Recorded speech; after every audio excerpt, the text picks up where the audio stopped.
She won't notice the missing bonds. That's what my cousin whispered, thinking the air between us was thick enough to keep his words safe. But air carries, especially when a man like me has spent his whole life listening for small numbers, quiet movements, tiny slips of sound. I heard it clear, sharp, and unforgettable. I did not turn my head. I did not confront him. I just let the words settle in me, the way a nail slides quietly into wood, thin at first, but inevitable once driven. I should tell you what kind of man I am. I am not quick. I am not loud. I am not the type to slap a table or shout across a room. No, I am the type who lets a betrayal ferment, who waits, who studies the exact angle of the knife that was pressed into his back, and then considers how best to remove it and when to return it to its owner. My name is Alessandro Moretti, 67 years on this earth, semi-retired accountant, once trusted by businesses, churches, even family itself, to keep their papers clean and their ledgers balanced. My hair has gone white, but my eyes have not gone dim. My cousin Marco forgot that. The bonds government issued, safe, steady, not glamorous, had been in our family account for decades. They were the kind of asset men like us preferred. Quiet, dependable, unshowy. They didn't make headlines, but they grew. Year by year, they grew. And I had always been the caretaker, the one who signed, the one who calculated interest, the one who clipped the coupons in the old days and reinvested them when times were lean. I never complained, not once, about the burden. I took pride in it, because it meant family trusted me, or je believed. That day, in the lawyer's office, I saw the look on Marco's face when the clerk slid the papers across the desk. He was too quick to fold them away, too quick to clear his throat, and then that whisper to his wife, when he thought I was too far down the hall to hear, "She won't notice the missing bonds." He didn't even say he said she, as if I were already dead. As if the old man who watched the numbers had become an invisible widow at the table. Do you know what it feels like to be erased? It is not the money. Believe me, after nearly 7 decades of labor, I know that coins and bills pass like weather. What stings is when someone decides you are no longer a person to be reckoned with, that you are a shadow, a form without weight. That day, walking out into the gray New York winter, I felt the cold air cut into my lungs sharper than usual. I pulled my scarf tighter and let Marco step ahead, his wife on his arm. They laughed about lunch, and I said nothing. Silence is a blade, if you know how to hold it. I went home to my small apartment, sat at the oak table I had polished 1,000 times, and laid out my notes. I still use paper. My cousin, with all his cleverness, does not. He trusts screens, passwords, clouds. I trust ink. On the page, I wrote one line. She won't notice the missing bonds. I underlined it twice, and then I waited. Not out of weakness, but out of habit. Numbers, like people, reveal themselves over time. When I closed my eyes that night, I thought back to the times Marco and I were boys, running down the narrow streets of Naples before we ever crossed the ocean. He was always bold, reckless, darting ahead. I was always slower, steady, watching him leap before he looked. Back then, I admired him. He had charm I did not. He could smile his way into a free apple from a vendor, talk his way past a teacher's scolding. But charm corrodes, and reckless men often mistake patience for impotence. The next morning, I rose before dawn. Habit again. Old men wake early. I boiled water, made coffee strong enough to sting the tongue, and unfolded my papers. I began to study the bonds, not just the ones missing, but the trail around them. Transfers leave traces. Even the cleverest cousin cannot disguise the shift of weight in an account. And there it was. Small withdrawals first, spread over months, then larger ones amassed as consolidations. Always with his signature, never mine. It was almost insulting how clumsy it looked, once I had the patience to map it. But I did not confront him, because confrontation is noise, and noise only gives a thief the chance to prepare his defense. No better to remain silent, to let him believe I was blind, to let him whisper again, smug, secure, certain of my absence from the world of consequence. That was my plan from the first breath I took after hearing those words, to answer not with rage, but with paperwork. The same weapons I had used all my life, the same tools he had dismissed as outdated. I spent that first week gathering old ledgers, bank statements, folders with dust on them, still carrying my signature from 20 years before. I lined them up on the table, neat as soldiers, and as I looked at them, I realized something that almost made me smile. Marco had underestimated not just me, but the law itself. Because when you live your life honestly, when you sign your name carefully, when you keep every receipt, every note, every slip of paper, you carry an arsenal that no thief can erase. I had time, and I had proof. Still, silence is not easy. You want to shout. You want to slam your fist into the table and demand, why? But I reminded myself, if I confronted him now, it would be my word against his charm. The family would see me as bitter, grasping, paranoid. He would smile, put an arm around me and say, the old man forgets. Number better to let the smile die on its own. So I said nothing. And as the winter weeks passed, my silence became a cloak. Heavy, but warm. A shield he could not see, but would soon feel. Do you know what the cruelest thing about betrayal is? It is not the act itself. It is how easily the betrayer laughs afterward. I saw Marco twice in those weeks. Once at a family gathering, he poured me wine as if nothing had shifted. Once at the bank, where he shook hands with a teller too quickly. Each time, he looked at me and saw nothing. He thought he had buried me under his paperwork. But I was alive, more alive than he had ever realized. And so, the first part of my story begins here. Not with shouting, not with violence, not even with accusation. It begins with a whisper. She won't notice the missing bonds, a whisper that became the weight under every breath I took, a whisper that sharpened my patience into a blade. It was not anger that drove me, it was precision. And precision, my cousin will learn, is sharper than fury. I closed my ledger, placed my pen down, and let the silence of the apartment settle. Tomorrow, the real work begins. I remember the smell of the lawyer's office more than the sound of Marco's whisper. A mixture of polished oak, old carpet, and the faint trace of ink from a printer that worked too hard. It was the smell of transactions, of promises and betrayals sealed with signatures. I sat in the corner that day, letting Marco do the talking. He always liked to talk. He leaned forward with that easy charm of his, nodding as though the lawyer were a friend he had known for decades. His wife sat beside him, her perfume drifting across the table. And I, the quiet one, let the sound wash over me. I did not interrupt. I did not argue. I signed only when I needed to. My hands were steady. My eyes were calm. Because in that silence, I had already begun my work. The thing about bonds, about accounts, about any instrument of finance is this: paper remembers. Even when men try to erase, paper remembered. Marco had forgotten that. He thought that by keeping me at a distance, by filing requests quickly, by forging convenience in the process, he could bend the lines until they vanished. But bonds are stubborn things. They carry numbers like scars. They do not lie. When I returned home that evening, I unfolded my coat carefully, hung it by the door, and sat at the table. I began to draw a map. Each line was a year, each dot a deposit, each number a memory of trust. And then, in red ink, I began to mark the absences, the gaps, the places where Marco had slid his hand into the family chest and taken what he wanted. I traced them one by one, and though my heart beat heavily, my hands did not tremble. At 67, you learned something about betrayal. It doesn't burn hot. It settles cold. It does not flare like fire. It seeps like water through stone. And so my revenge was not to be fire. It would be stone, steady, unmoving, unbreakable. The family, of course, knew nothing. When they gathered for Sunday dinners, they clinked glasses, passed bread, laughed at Marco's jokes. He was always the entertainer, the charmer, the one who kept stories alive. I sat there too, silent, chewing slowly, sipping my wine, listening. Every so often, Marco would slap me on the back, call me the old banker, or the man who saved pennies like a squirrel. Everyone laughed. I smiled with them. They did not notice how often he filled my glass, how eager he was to keep me comfortable, distracted, softened by alcohol. But I noticed. I noticed everything. Memory is a cruel ally. As I chewed that bread, as I tasted that wine, my mind wandered back decades. To Naples, to the narrow kitchen where my mother once kept coins in a jar. Marco, younger than me, always tried to reach into it. She would slap his hand, laughing. But he never stopped. He liked to take what was not his. And me? I was the one who counted the coins afterward, making sure they were all still there. I should have known then what kind of man he would become. The hardest part was patience.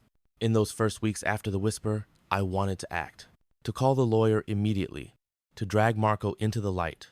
To demand restitution. But I told myself, not yet. Because timing is everything. Strike too early, and you look desperate. Strike too late, and you look weak. But strike at the right moment, when the silence has ripened, and you do not need to swing hard. The weight of the moment itself will do the work for you. So he let time pass. I let Marco believe. Every time he signed another paper, every time he shook another hand, every time he whispered to his wife, I let him believe the old man was asleep. But in my apartment, I sharpened my blade of silence. I visited the bank in person, quietly. I spoke with clerks I had known for decades. I requested statements, one after another, always polite, always measured. The clerks smiled at me, respectful. Some remembered me from years back, when I balanced their ledgers, when I caught their mistakes. They trusted me. They gave me what I asked for, no questions. And slowly, my pile of paper grew. Marco had his whispers. I had my folders, and folders, when stacked high enough, speak louder than any voice. One evening, I sat by the window as snow began to fall. The street lamps turned the flakes golden. I sipped coffee, never wine, when I worked, and spread the statements across the table. The pattern was undeniable. He had taken again and again, always certain it would vanish into the noise of numbers. But numbers don't vanish, they echo. I leaned back, listening to the quiet hum of the radiator. The city outside was muffled, wrapped in snow, and I thought, Marco believes I am irrelevant. He believes the old accountant cannot see. But he is wrong, and when he learns, he will not learn with a shout. He will learn with a signature, with silence turned into judgment. That is the heart of Season 1. The whisper that betrayed me, the silence that became my weapon, the patience that set the stage. Marco thought he had won already, but men like me do not win with speed. We win with time, and time, I knew, was already on my side. I folded the last statement, slid it into the folder, and closed the drawer. My hands rested on the wood, steady and calm. I whispered to myself, just once, so quietly that only I could hear. She won't notice? We'll see. Before a man is betrayed, he must first give. That is the way of family. That is the way of trust. I did not arrive at 67 years with nothing but suspicion. No suspicion comes later, after wounds. In the beginning, I was a man of offering, a man of labor, of sacrifice, of quiet shoulders bent beneath the weight of others' comfort. When I was younger, Marco was always the dreamer. He wanted wealth, fast and bright. He wanted to be the kind of man who wore expensive watches and drove cars that turned heads. I, on the other hand, wanted something different. Stability, security, enough bread on the table, a roof that didn't leak. So I studied numbers. I sat at desks when others went out to drink. I balanced books while others gambled away their wages. I learned how interest works, how patience multiplies pennies into fortunes. Marco laughed at me for that. He called me the monk with ledgers. But when the family needed someone to hold the accounts, who did they call? Me. I remember the first time my uncle handed me a tin box. It was dented, old, and smelled faintly of tobacco. Inside were bonds, papers, savings books. Family savings, the kind gathered over decades. Keep them safe, Alessandro, he said. You have the steady hands. I was only 30 at the time, my hair still dark, my back still straight. I nodded, proud, and took the responsibility as though it were a crown. From that day on, I became the guardian of the quiet fortune. It was not glamorous. There were no parties in my name. No one toasted to me at weddings for keeping numbers clean. But I knew my role. Every family needs someone who watches the base while the others run the field. That was me. I sacrificed much for that role. There were times I could have spent more freely, times I could have taken my modest earnings and traveled, or invested in myself. But I didn't. I chose instead to reinvest, to keep bonds rolling over, to guard them like treasure, not for me, but for all of us. When my parents grew ill, I was the one who paid the bills. When Marco's ventures failed, I was the one who covered the gaps, telling the rest of the family not to worry. I can still recall one night in particular. Marco had come to my apartment, his hands trembling. He owed a creditor more than he could pay. His voice shook with panic. Please, Alessandro, he begged. You're the only one who can help.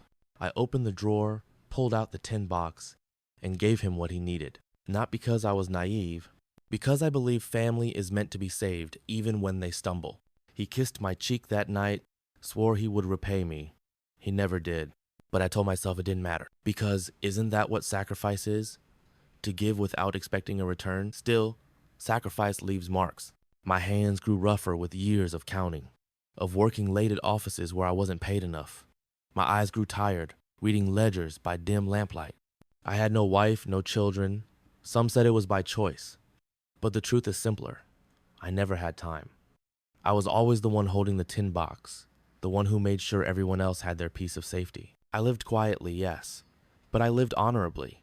That, I believed, was enough. It is strange, looking back now, how easily I trusted Marco. Even when he mocked my patience, I defended him. Even when he squandered opportunities, I covered for him. Even when the family whispered that he was reckless, I argued that he was simply young at heart. I told myself, better to believe in him. Better to think of him as a brother than as a rival. Because what is family, if not the extension of yourself? And yet, betrayal is always sharper when it comes from the hands you once fed.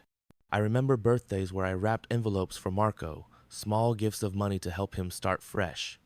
I remember nights when I stayed late at the office, calculating how to stretch what we had so that he could be bailed out one more time.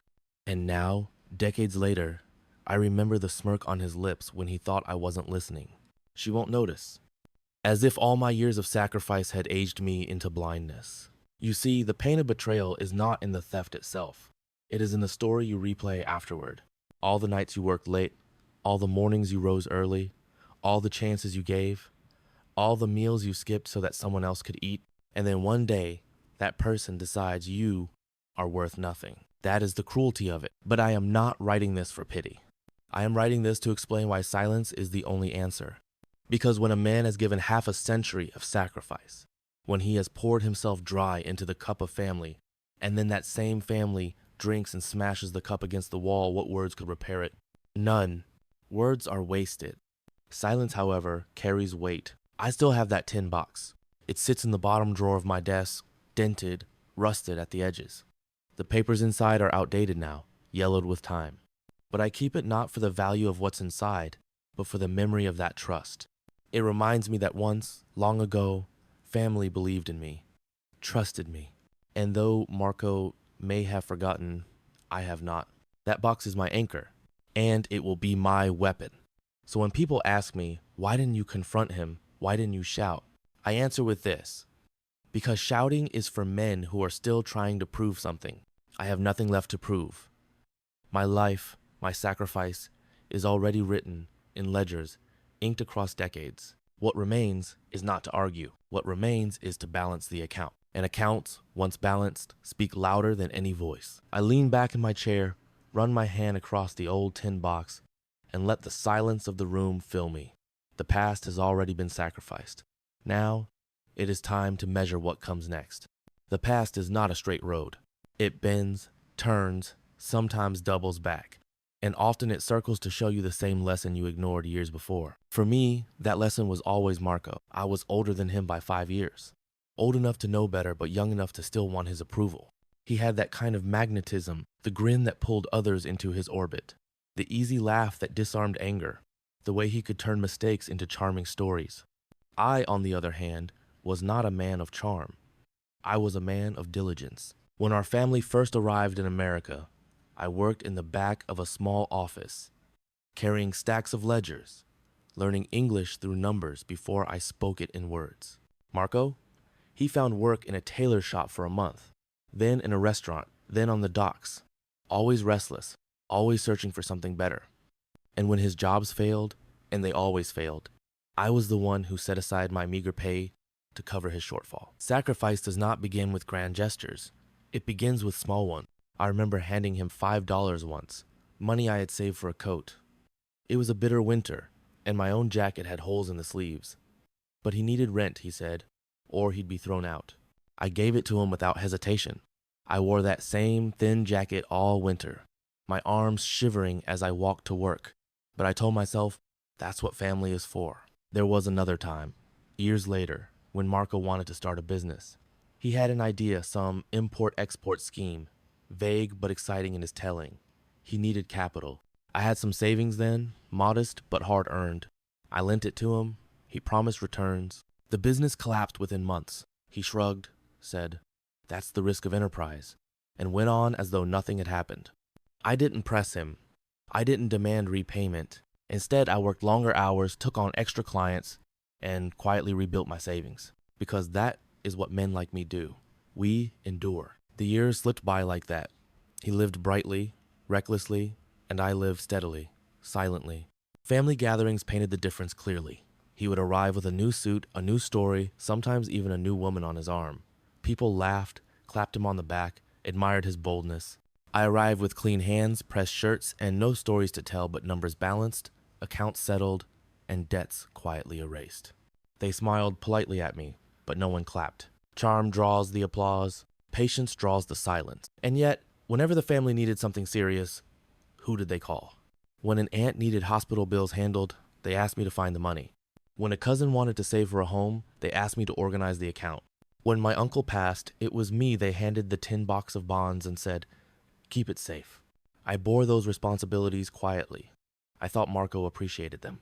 But perhaps appreciation was never in his nature. There were rare moments, though, when I believed he saw me. Like the night our father died. Marco sat beside me in the kitchen, his bravado drained, his eyes red. "You're the strong one," he muttered. "You hold everything together." He meant it then. I could feel it. And for a brief moment, I thought maybe he respects me after all. But words are easy for him. They cost him nothing. By morning, he was smiling again, spinning tales, moving forward as if grief were a storm he could walk through untouched. I, meanwhile, carried the weight. I paid the funeral bills, arranged the papers, kept the accounts in order. That is how it always was. As I sit now, decades later, I see clearly what I could not see then. My sacrifices did not bind Marco to me. They freed him. Every time I carried the load, he learned he could run faster, without consequence. Every time I paid the debt, he learned debts were temporary, forgettable. Every time I forgave, he learned forgiveness was endless. And so the path was laid. Step by step, year by year, I trained him to believe I would always be the one in the shadows, keeping balance while he burned bright. Do we recall? Number, because regret is for those who waste time wishing the past were different. I do not wish. I calculate. I tally. I accept what was, and I prepare for what comes next. Besides, those sacrifices built something stronger than Marco realized. They built my record, my paper trail, my history of trust and guardianship. The family may have forgotten the tin box, the envelopes, the quiet hours I gave. But the papers remember. And when the time comes, those papers will speak louder than Marco's laughter. It is almost poetic when you think of it. The same patience that made me invisible all these years, the same diligence he mocked, is now the very thing that will undo him. Because patience is not weakness. Patience is a ledger. Every sacrifice I made is an entry in that ledger. And one day, the ledger must be balanced. Sometimes at night, I think of my father. He was a stonemason, hands thick with calluses, face weathered by years under the sun. He used to tell me, "Alessandro, stones remember pressure. You press them long enough, they will split where you want." I never became a mason, but I learned the same lesson with numbers. You press long enough, you wait steady enough, and even the strongest illusions will crack. Marco believes he built something permanent by stealing quietly, by whispering behind doors. But I am the stonecutter now, and I know exactly where to press. So when people ask me why betrayal hurts more from family, my answer is simple. Because family is where you lay your guard down. You expect enemies to strike. You never expect it from the hand that once held yours in childhood. That is why betrayal cuts deeper than theft. It cuts through memory itself. But I do not bleed anymore. I calcify. I turn the wound into stone. And stone can carve a tomb as easily as it builds a house. I sit back at my table, the old tin box in my lap, the folders stacked beside me. Outside, the city hums faintly, but inside, all is quiet. I close my eyes and feel the weight of years pressing against me, not crushing, but solidifying. The past is sacrifice. The future will be balance. There comes a moment when suspicion hardens into certainty. For me, it arrived not with a shout, not with an argument, but with a piece of paper. I opened the envelope one winter morning, the light gray and thin through my window, the kettle still warming on the stove. The letterhead was familiar, the bank. The balance, less so. Several bonds were missing. Entire tranches erased as though they had never existed. My name, once printed beside the account, had been replaced. Not shared. Not included. Replaced. And beneath it, in sharp black ink, was Marco's signature. Bold, confident, unashamed, I sat at the table staring at the page, my fingers pressing into the paper until it wrinkled. For a long time, I did not move. I thought of all the nights I had spent at this same table, counting quietly, clipping coupons, reinvesting interest. I thought of the sacrifices, the winters in thin coats, the meals skipped, the hours worked all so that those bonds would remain steady, untouched, waiting for the family's need. And now, they were his, taken, with a stroke of a pen. Later that week, I saw him again. It was a family gathering, another birthday, another excuse for wine and laughter. Marco arrived late, as always, but when he stepped into the room, he brought with him a breeze of arrogance. A suit too fine for his means, a watch glinting under the chandelier, and that smile, the smile of a man who believes he cannot be touched. When he greeted me, he gripped my shoulder too firmly, as though pressing me down into the chair. "Alessandro," he said warmly, almost theatrically. "How's our old accountant? Still counting pennies?" The table laughed. I smiled faintly. Not enough to deny him, not enough to challenge, just enough to let the moment pass. But inside, my silence grew heavier. There was a moment during that dinner when I caught him watching me. His eyes lingered as I lifted my glass, slow and steady, as though he were studying me for cracks.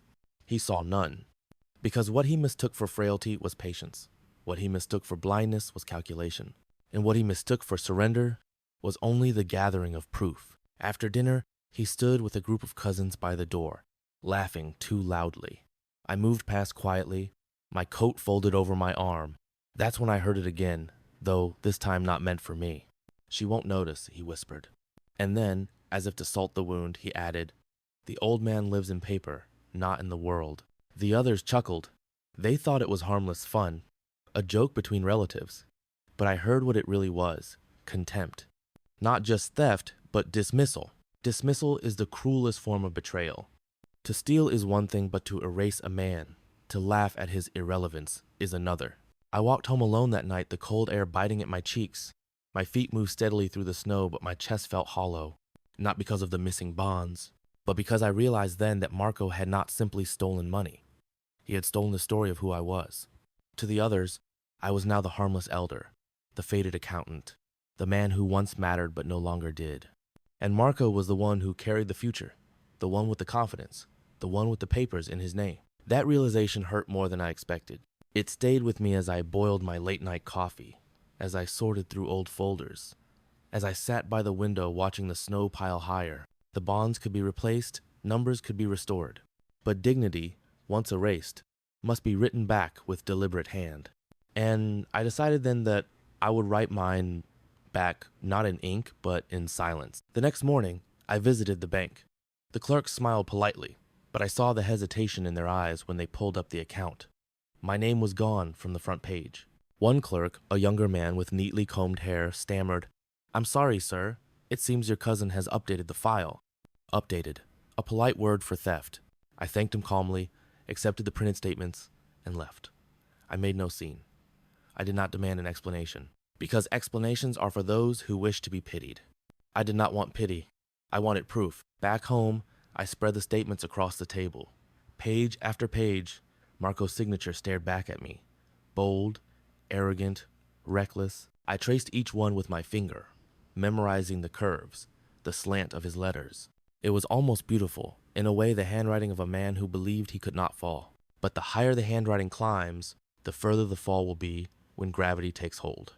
And gravity, I knew, is inevitable. That evening, Marco called me.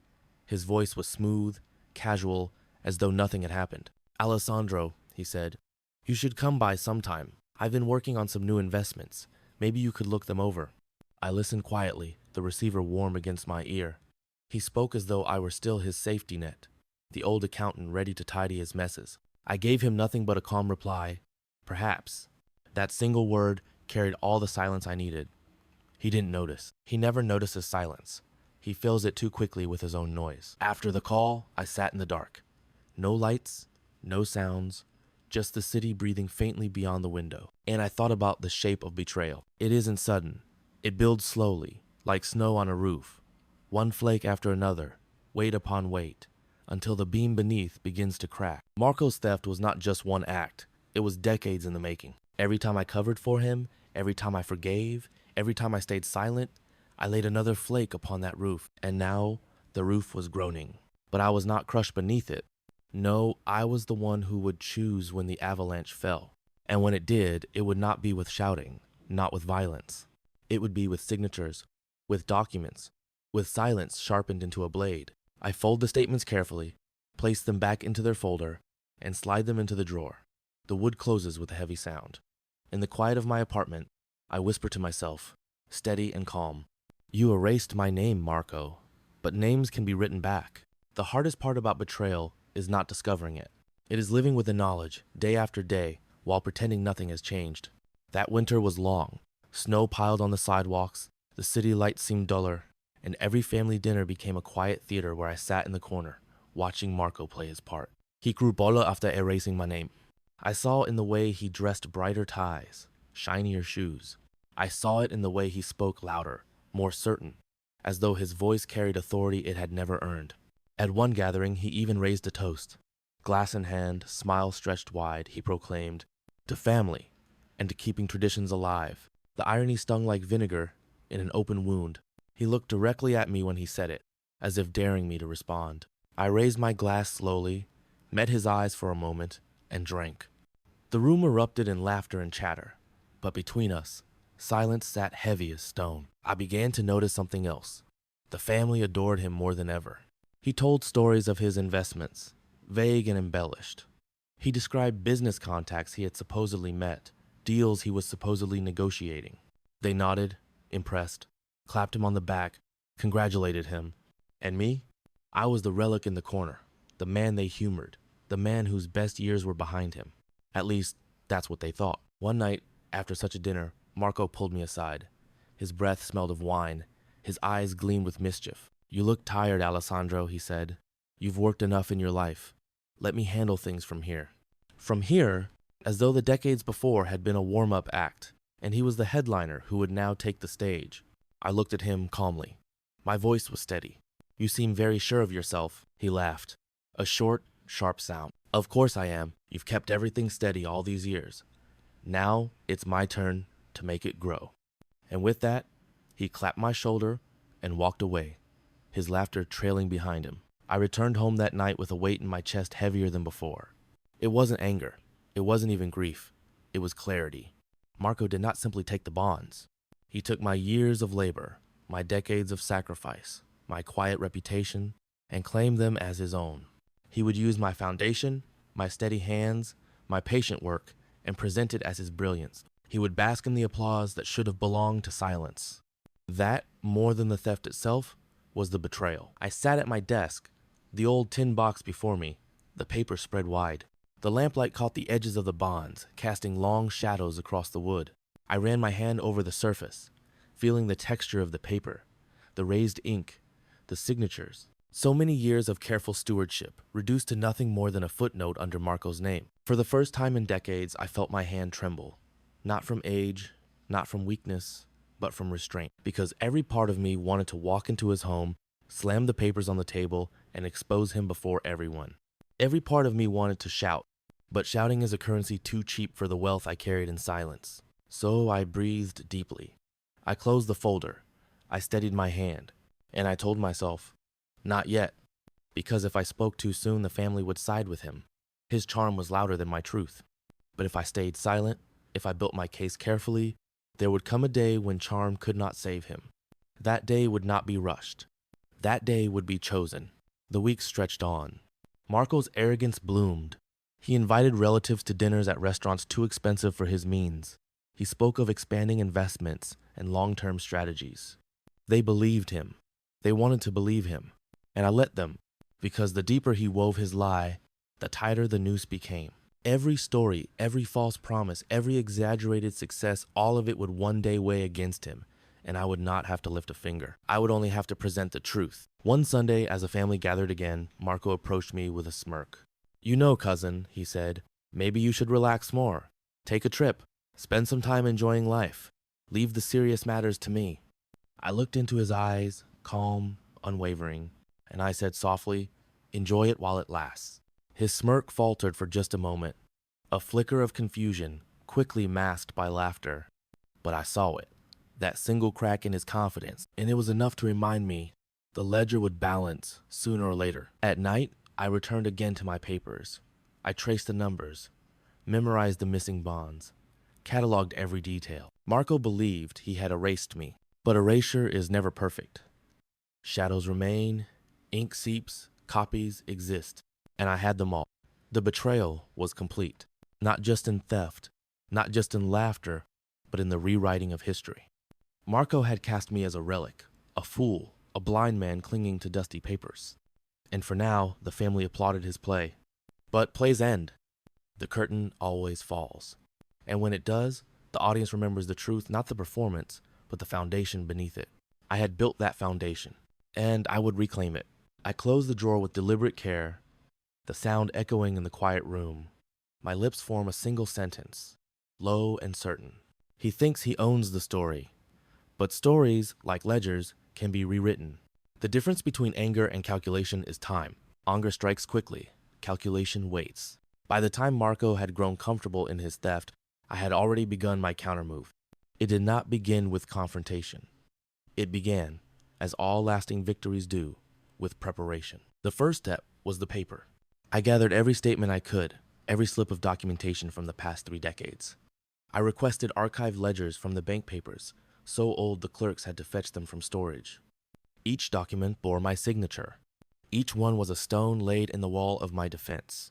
I sorted them by year, by value, by transfer. The stack grew taller by the day, until my desk looked less like an old man's workspace and more like a war table, because that is what it was.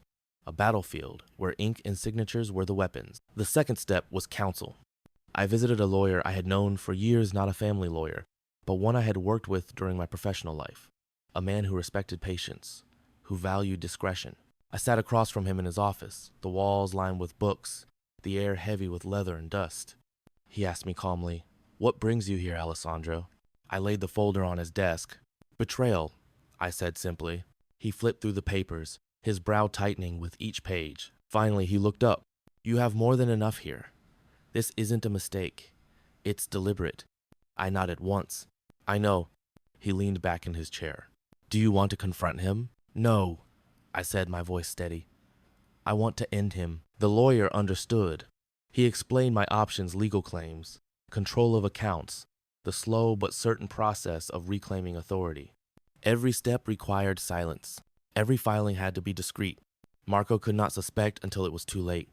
That suited me well. Silence had always been my weapon. Over the following weeks, I made regular visits to the office. Always calm, always unremarkable. I signed forms, provided documents, answered questions with precision, and slowly, brick by brick, the structure of Marco's theft began to collapse. The irony was not lost on me. He had erased my name from the account. Yet it was my name, steady, consistent, carefully preserved over decades, that the law recognized. Signatures endure where charm evaporates. At home, I kept my habits unchanged. I attended dinners. I listened to Marco's stories. I nodded when others praised him. I even let him pour my wine, smiling faintly as he boasted about investments that never existed. He thought he was winning. He thought the old accountant had finally grown too weak to notice. But while he laughed, my silence was moving beneath him, shifting the ground he stood on. One evening, as I sorted papers, I found myself reflecting on patience. Patience is not passive, it is active. It is the art of holding a blade steady until the moment arrives to strike. Marco had mistaken my patience for blindness. He did not realize that every silent nod, every faint smile, was another step closer to his undoing. I remember the night I first allowed myself a smile. It was late. The city outside was quiet, snow falling in slow drifts. My lamp glowed warmly over the desk as I reviewed the latest letter from the lawyer. The words were simple. "We have secured control. Next steps are in motion." Control, the very thing Marco thought he had stolen, was already slipping from his hands, and he didn't even know it. I leaned back, sipped my coffee, and let the silence wrap around me. This was not vengeance born of fire. It was vengeance born of ink. At the next family gathering, Marco was louder than usual. He slapped backs, told grand stories, laughed until the walls shook. I sat in the corner, as always, sipping slowly, nodding occasionally. He believed my silence was defeat. But I knew better. I knew that while he entertained, I had already rewritten the stage directions. and soon the script would change. There is a satisfaction in watching a man build his own stage of arrogance. Every boast, every smirk, every laugh adds another beam, another plank. And when the time comes, all you must do is remove the nails. The whole structure will fall on its own. That is what I was doing. Quietly, carefully, one nail at a time. I closed my folder for the night, the papers neatly aligned, my pen resting on top. I whisper into the empty room, steady and sure. He thinks I am finished, but I am only beginning. There is a rhythm to revenge when it is done properly. It does not rush. It does not stumble. It moves like a metronome, steady, precise, inevitable. By the time Marco was boasting of his newfound success to the family, my rhythm had already been established. Every day, another step. Every week, another signature. Every month, another stone added to the wall he could not climb. The lawyer moved carefully. He filed petitions, sent letters, summoned archives. I provided him with every proof I had: bonds, statements, even the yellowed pages from the old tin box. These alone could bury him, he said once, tapping the stack of papers. You kept everything, Alessandro. That's rare. I smiled faintly. Numbers remember what people forget. And people, especially men like Marco, forget too easily. Meanwhile, Marco celebrated. He bought a new car, one too sleek, too expensive for his actual means. He spoke of long-term investments, though he never explained them. And at dinners, he would glance at me across the table, his smirk suggesting victory. If only he had known that, while he lifted his glass, his foundation was already shifting beneath him. Patience requiert discipline. Some nights, I felt the urge to reveal my hand, to send a letter, to let him see the papers that would undo him. But I reminded myself, the most devastating blow is the one a man never sees coming. To expose too early would be to give him a chance to prepare, to spin, to charm. No better to let him laugh right up to the moment the ground vanished under his feet. The first real shift came quietly. One morning, I received a letter from the lawyer. It stated plainly, "Control of the primary account has been resecured under your name. All further activity requires your sole signature." I read the sentence 3 times. The words carried no drama, no flourish, just a quiet, devastating finality. Control. Sole signature. Marco, in his arrogance, had built everything on the assumption that I would remain erased. He had no idea that, on paper, I was already the only man who mattered. That Sunday, I joined the family again. Marco stood at the head of the table, telling a story about a business contact in Chicago. Everyone laughed, impressed by the grandeur of his tale. I sipped my wine slowly, watching him. The family saw only charm, but I saw something else. A man building a tower of glass, each floor thinner than the one before. And I knew that with a single signature, I could bring it all down. In private, I kept meeting with the lawyer. We drafted filings, prepared statements, set timelines. Each step was deliberate. Each document placed me further ahead. He looked at me once and said, "Most men your age want peace, Alessandro. They want to avoid conflict." I nodded. Peace is earned, and some debts must be collected before peace can exist. He understood. The quiet pleasure of those weeks was in the contrast. Marco's voice grew louder, but my silence grew heavier. His laughter filled the room, but my patience filled the ledger. He believed he was untouchable, but every step he took was already accounted for in my files.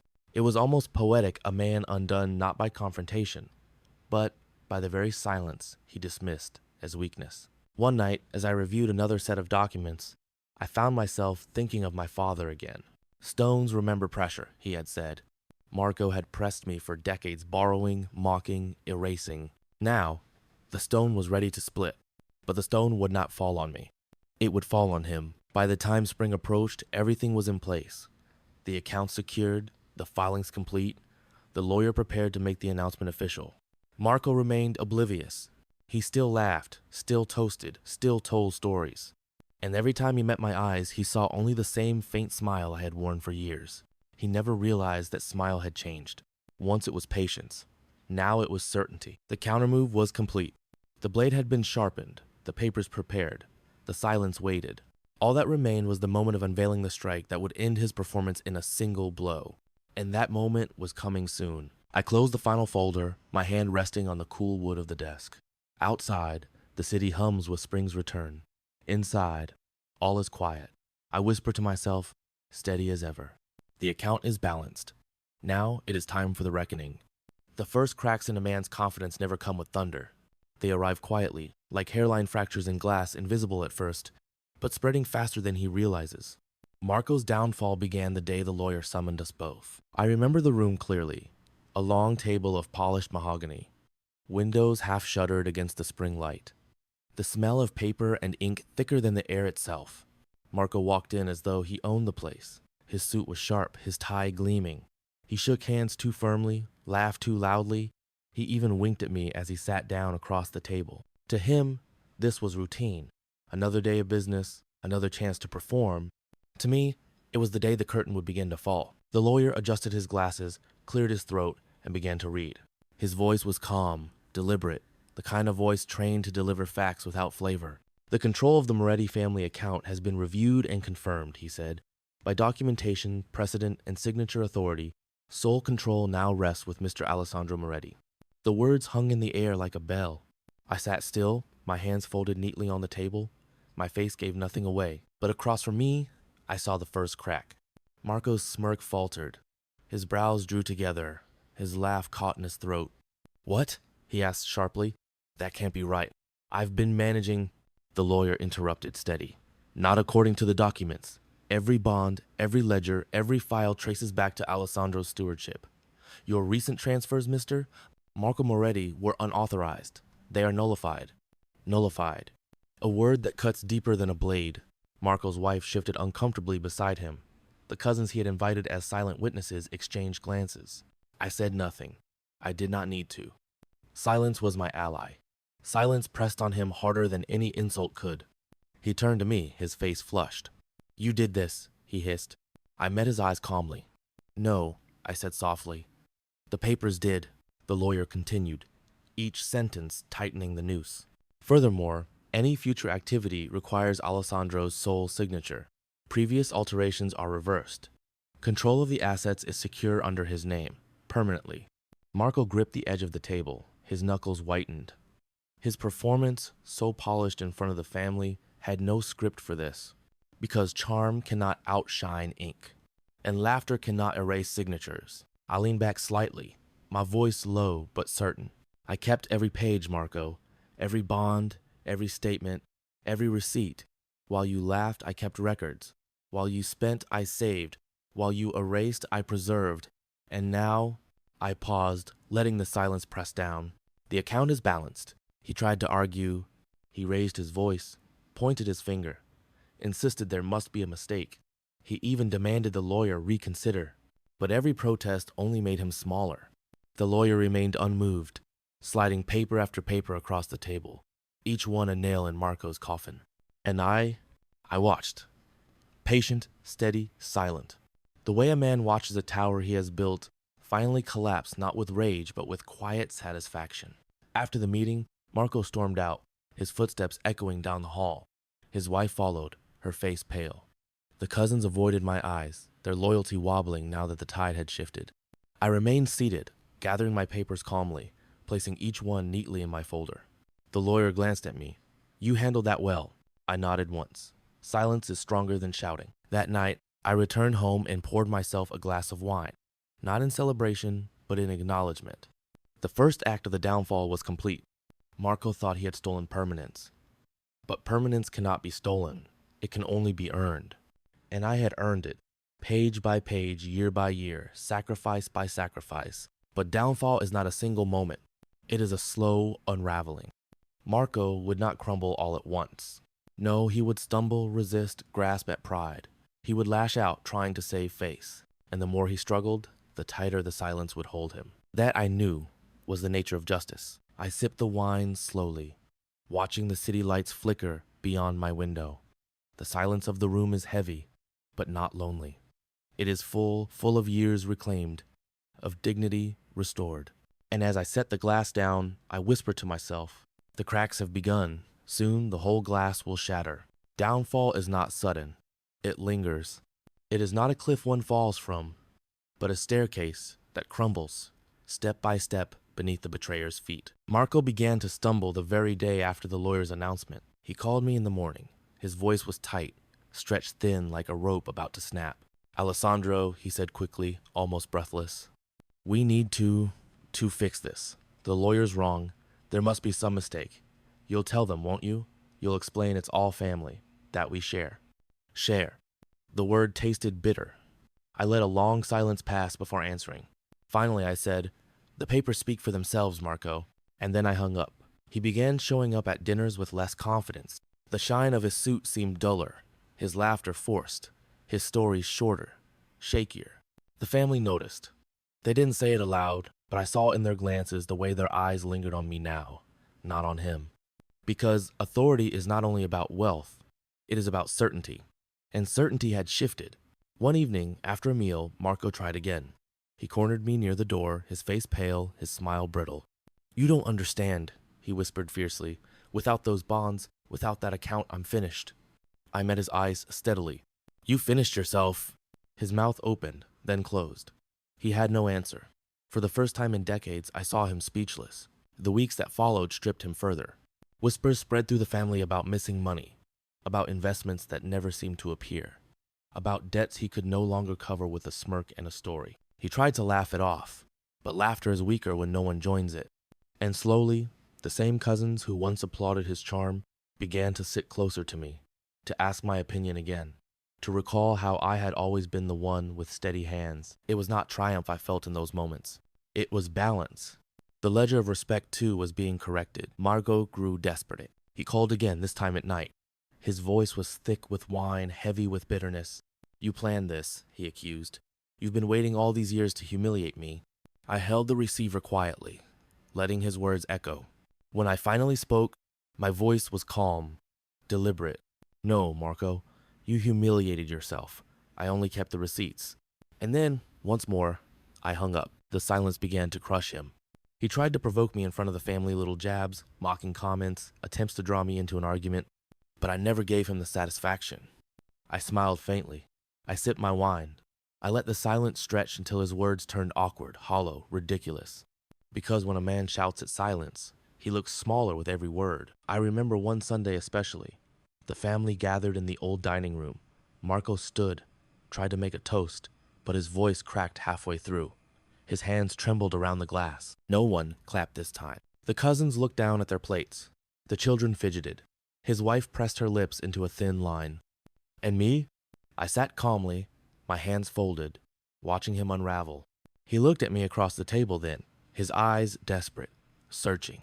But all he found was silence. Downfall is cruel because it reveals truth slowly.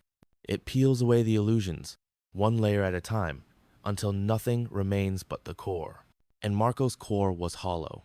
Without charm, without money that wasn't his, without applause, he was only a frightened man, smaller than the lies he had built. At night, I reflected on it all.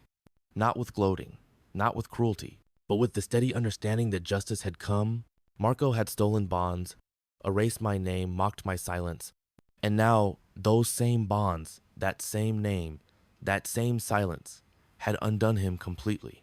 The ledger was balancing itself. Still, I knew the final act had yet to come. The family saw him slipping, the lawyer had stripped his control, but Marco himself had not yet faced the full weight of it. That weight would come soon. It would come in the same way betrayal had arrived, not with thunder, not with rage, but with a quiet voice in a quiet room. And when it did, the last step of the staircase would crumble beneath him. I extinguished the lamp, the paper stacked neatly on my desk, and whispered to myself as the room darkens, "The silence has broken him. The final blow will bury him." Revenge, when done properly, does not roar. It whispers. It does not demand attention. It allows attention to arrive on its own, drawn to the weight of truth. The truth arrived one spring afternoon, when the lawyer called a full family meeting. We gathered in a rented hall, modest but dignified, the kind of place where family events were sometimes held. The walls smelled faintly of polished wood and coffee. Long tables were arranged in rows, papers neatly stacked at the front. Marco arrived late. Of course he did. His suit was sharp, but I noticed the collar was fraying, the tie slightly stained. His smile was wide, but his eyes darted too quickly. He carried himself like a man pretending the ground was still firm beneath his feet. The rest of the family sat waiting, murmuring. Some glanced at me with curiosity, others with quiet respect. When the lawyer rose to speak, the room fell silent. "Thank you all for being here," he began. His voice was measured, deliberate, each word carrying the weight of authority. Today, we clarify the stewardship of the Moretti family account, which has long been the foundation of our household security. I watched Marco then. His smirk faltered, but he tried to hold it steady. He leaned back in his chair, arms crossed as though unimpressed. The lawyer continued. After extensive review, and upon confirmation of signatures, documents, and legal precedent, sole control of the account past, present, and future rests entirely with Mr. Alessandro Moretti. The words struck the air like a hammer. Gasps rippled through the room. Cousins shifted. Uncles whispered. Aunts stared. Marco's wife closed her eyes, her shoulders tense.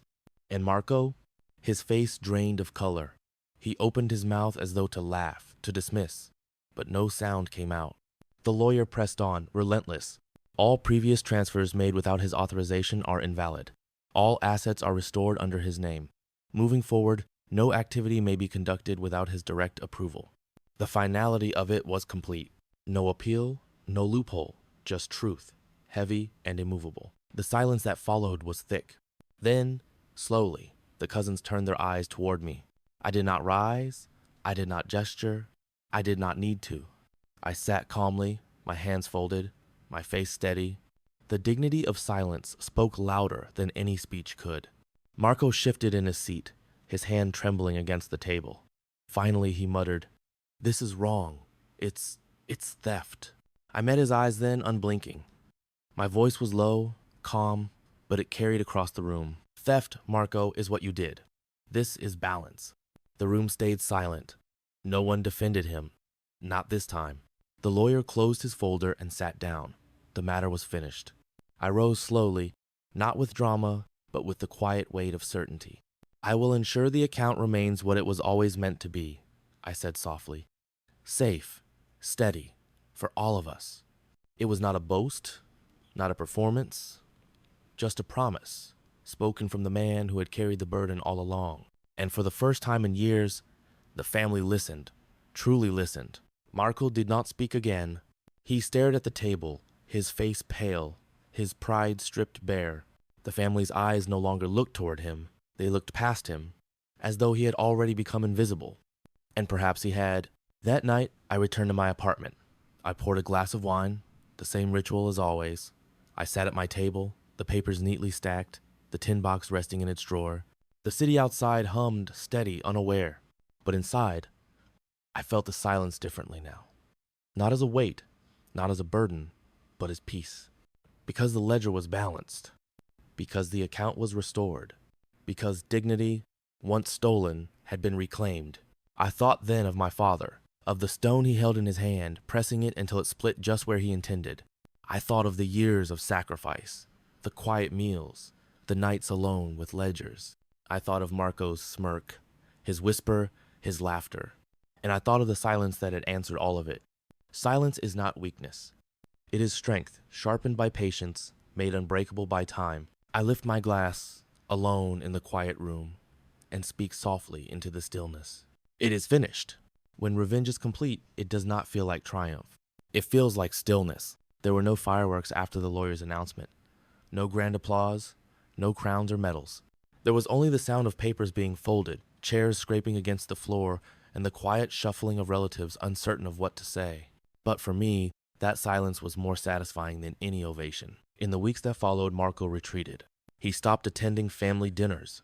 He stopped boasting about investments. He stopped making his loud toasts, his charming stories, his sly jabs. When I did see him once or twice, he was smaller. His shoulders slumped, his smile forced, his voice a thin echo of what it once was. He avoided my eyes. He avoided silence most of all, because silence reminded him of the truth. The family no longer sought him out. They no longer asked his advice, no longer laughed at his stories. Their questions returned to me, as they always should have. And when they spoke of stability, of security, of trust, they used my name again. The balance was restored, but balance is not the same as joy. Do not mistake me, I did not walk away from this story, dancing on Marco's ruin. I walked away steady, calm, with the weight of years finally lifted, because this was never about his destruction. It was about my dignity. He had tried to erase me, to write me out of the account, out of the family's respect, out of the story itself. And I could not allow that, not for the money, but for the years, for the sacrifices, For the boy in Naples who once held a tin box and promised to keep it safe, that boy still mattered. And I would not let Marco's arrogance bury him. Some nights, I sit by the window with a glass of wine and think of all that has passed. The laughter, the betrayals, the quiet dinners, the years of silence mistaken for weakness. And I smile to myself, because now I know silence is not weakness. Silence is memory. Silence is patience. Silence is the hand that holds the blade until the moment arrives. And when it strikes, it does not miss. Marco will live on. He is not destroyed entirely. Men like him never are. But he will live smaller now, a shadow of himself, carrying the knowledge that his downfall came not from confrontation, not from shouting, not from violence, but from silence. My silence. To the family, I remain what I have always been, the steward, the guardian, the one who keeps the account safe. But to myself, I am something more. I am proof that patience, though mocked, endures. I am proof that dignity, though stolen, can be reclaimed. I am proof that silence, though dismissed, is the sharpest weapon of all. As I close this chapter of my life, I do not feel bitterness. I feel balance. The ledger is settled. The account is whole. And I have nothing left to prove. I finish my wine, set the glass down, and let the silence of the room surround me one last time. It is not heavy anymore. It is light. It is peace. Because in the end, I did not need to raise my voice. I only needed to wait. And in waiting, I won.